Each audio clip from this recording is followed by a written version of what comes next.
King.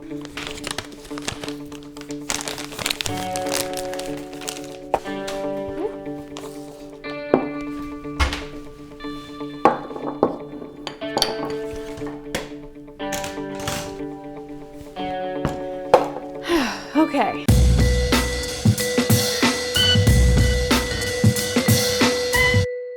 Hello friends, welcome back to Dig It with Raven, or as I should say, Dig In with Raven, where we get into ancient history the exact same way that you get into my heart, through food. Today's episode is different from the other videos in this series because we're not making an ancient recipe. Instead, this is a recipe to make something ancient, fun, and archaeological. We're making Gilgamesh Gingerbread! Yes! I'm so excited. Yes! This is gonna be such a fun episode. It's gonna be epic. That's right, fam. We are making edible cuneiform tablets with the Epic of Gilgamesh written on them because that's just how this kitchen likes to roll. And they're gonna be so epic! Epic! I'm gonna say that word way too many times in this video, but whatever. It is what it is, and what it is epic. Now you might be saying, Raven, you don't know Sumerian or Akkadian. You can't write cuneiform. And to that I say, you are correct. But I do not need to have any of these skills because I have this. Look at this beautiful thing right here. This is the Epic cuneiform rolling pin from Tavola Mediterranea, the Cadillac version, as it says on the website, and I dare say that I do agree. Absolutely amazing craftsmanship right here. If you guys aren't familiar with Pharrell Monaco and her amazing blog Tavola Mediterranea, get yourselves over to her website and see all of the crazy work that she's doing with ancient recipes. It's absolutely just, it's awesome. You will not be disappointed. And then while you're over there, get yourself a cuneiform rolling pin and make some Gilgamesh gingerbread with me. Big thank you to Pharrell Monaco and Tavola Mediterranea for allowing me to use this recipe on my channel, as well as this amazing rolling pin right here. I am so excited to see how these are going to turn out. I've left the link for both the recipe to the cuneiform gingerbread and the rolling pin in my description down below, so make sure you go ahead and check that out after this video. Now the cuneiform on this rolling pin is not just random cuneiform gibberish,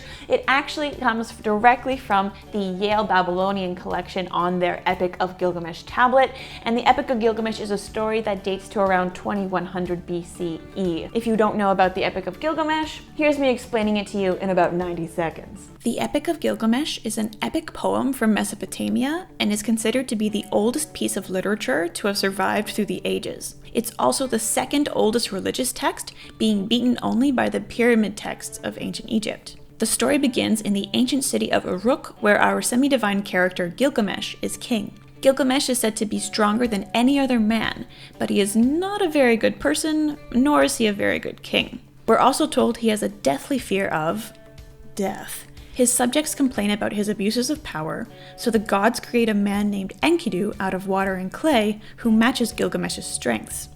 Eventually, the two meet, they wrestle, and become best friends. Gilgamesh and Enkidu go on many adventures together, killing the giant Humbaba and defeating the Bull of Heaven that was released by the god Anu in order to appease his angry, love-scorned daughter Ishtar, who Gilgamesh rejected. After killing the Bull of Heaven, Enkidu gets a little too hopped up on adrenaline and slaps Ishtar with a piece of the bull. Enkidu then has a nightmare, predicts his own death, and soon becomes sick and dies. Gilgamesh is overcome with grief and becomes obsessed with his own mortality. So he goes on another quest to find Utnapishtim, the only man to have ever been granted immortality, and who is the Mesopotamian version of Noah. After stumbling through 10 leagues of darkness and defeating many obstacles along the way, Gilgamesh meets Utnapishtim, hunts down the plant that will make him immortal, but then loses it when it is stolen by a snake. Gilgamesh then realizes that no matter what you do, you can't conquer death, so you might as well just get busy living a good life. Whew, okay, so the segment that is on this rolling pin is column 5, lines 186 to 200 from the Yale tablet, and it was translated in the 1920s by Morris Jastrow Jr. and Albert T. Clay. And if you want to read the entire translation of it, it is on that webpage on Tavola Mediterranea, so the link is just in my description below. But essentially this part of the story is where Gilgamesh wants to make a name for himself and defeat the giant Humbaba and all of the doubts and things that he gets from his counselors, which, you know, they're rightly to do because he wants to go and kill a giant. So in order to create these gingerbread tablets, we need to prep our gingerbread dough. And to do that, I've got some molasses, flour, eggs, brown sugar, some spices to make it taste like Christmas in your mouth. We've got salt and, oh crap, I forgot the chili flakes. Chili flakes. Yes, awesome. Just for, little spice. And then we're also gonna need some butter to just really bring it all together, because everything's better with butter. Let's go ahead and do that, shall we?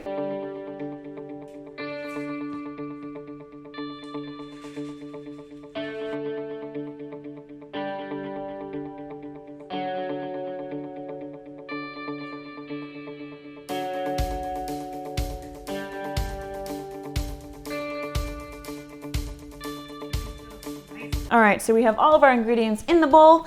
Now we get that hand mixer out and just bring it all together. Oh boy. All right, we're just gonna close that.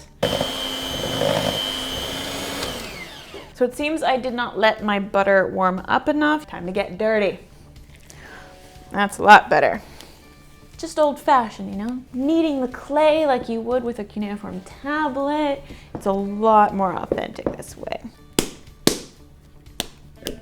All right, so here is our gingerbread dough, or our clay as we're gonna be calling it. And it looks pretty good. It smells freaking delicious, but we can't work with it warm like this.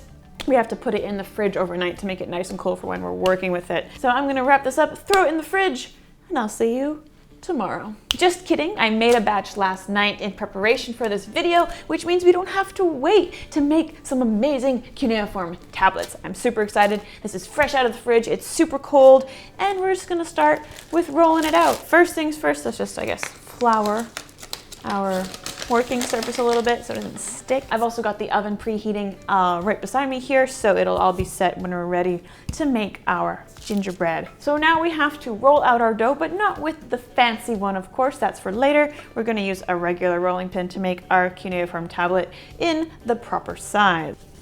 There we go, now it's starting to take some shape here. But I think it's actually turning out pretty good. Is it even? Awesome. So we want our dough to be about 1 centimeter in thickness, and I think that looks about good for me. Now for the moment of truth. Oh, the moment we've all been waiting for, seeing this puppy in action. So now I just have to figure out where it starts. Column 5, this is that. That looks like the bottom. Does that work? Does that make sense, Raven? Oh, no, I think it's there. Oh. I don't read cuneiform, and I'm really regretting not taking that class in university. I took hieroglyphs instead, so this was a hieroglyphs thing. I'd totally be able to help you out there. But, so we're gonna start with this line right here, right up top like this, and here we go. Oh my goodness. Ah, look at that. Oh, that's so cool. Do you see this? Do you see how it's all inscribed in there? So I should have pushed a little bit harder, which means we get to do it all over again. All right, here we go. Moment of truth. Let's find that top again, right here. Oh wait, no. Oh, is it this way? Or is it this way? Oh, I think it's this way. Oh, we're gonna go with it. Here we go. Push it nice and hard. And roll. Yes, queen. Oh, yes. Wow, all right. So we have our cuneiform tablets. I'm going to just cut it up a little bit. So I'm gonna keep the rough edges like that on the ends here because I want to keep it kind of like authentic, right? So we're gonna do that. There are a few parts that could have been deeper that probably won't come out when they're baking, but cuneiform tablets are never perfect anyways, right? They're all made of unfired baked clay, and they have just a lot of, how do you say, parts missing from it. So, all right, so let's just bring our cuneiform onto our baking tray. 3, 2, 1. Oh yes. Of course, it's not the exact dimensions of a cuneiform tablet, but I think these are really cute and I'm really excited to eat them. It's gonna be a huge cookie, rounding off the edges a little bit, making them look more like a tablet. You know, it's weathered, it's 4,000 years old. It's gotta look like it's had some bad dates in its life here. Cuneiform is one of the oldest writing systems in the world, and it was created about 3500 BCE in Mesopotamia.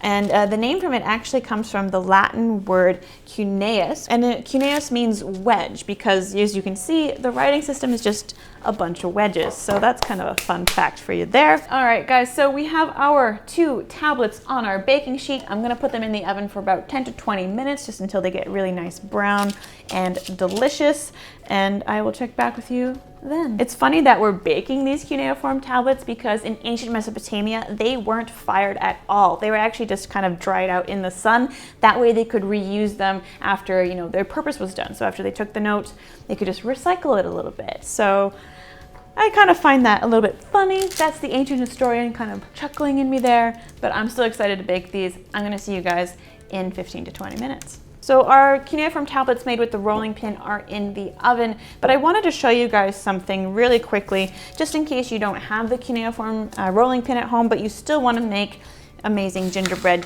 cuneiform tablet cookies. What you do is you just take the dough, you roll it out. What you then do is, do I have them? Yes, I do. You take some chopsticks. You just take some chopsticks, break them up. And instead of using the bit that you would use to eat the sushi, you use these triangular bits right over here, and you can kind of just indent into the gingerbread like this and make your own little cuneiform markings that way. Yeah, and just have fun with it, you know? Make your name, write whatever you want in there. And I don't know cuneiform, so I'm just gonna put in bunch of wedges, absolutely nothing, but it's another fun way you can do it. Look, I'm recycling clay just like the Sumerians used to do. All right, let's try that again. What? Ah! This one's definitely going in the oven.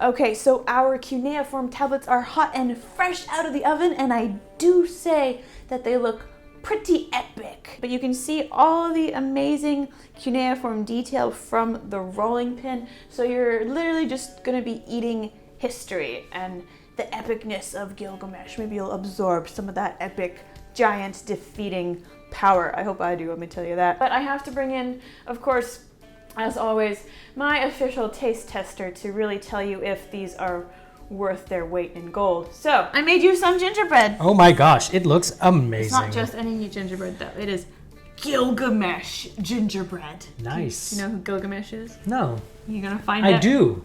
He's the bad guy in the Smurfs. What? No, that's Gargamel. Gargamel.